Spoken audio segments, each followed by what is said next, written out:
பெங்கால் ஊராட்சி அளவிலான கூட்டமைப்பினரை அன்புடன் அழைக்கிறோம். இவர்களுக்கும் வங்கிக் கடன் இணைப்பாக 1 கோடி ரூபாயினை தமிழ்நாடு அரசு வழங்கி சிறப்பிக்கிறது. இப்படி மகளிரின் பொருளாதாரத்தை உயர்த்துகிறது தமிழ்நாடு அரசு.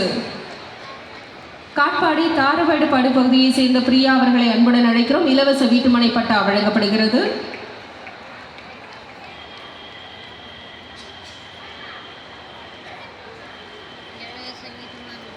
திருமிகு பரமேஸ்வரி அவர்களுக்கும் இலவச வீட்டுமனை பட்டா வழங்கப்படுகிறது.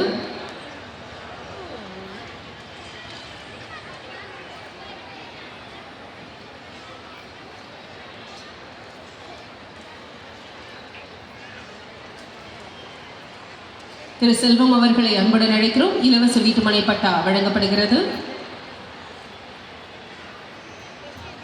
திருமிகு அஞ்சலா அவர்கள் சாமானிய மக்களுக்கு பட்டாக்களை சென்று சேர்த்து வருகிறது தமிழ்நாடு.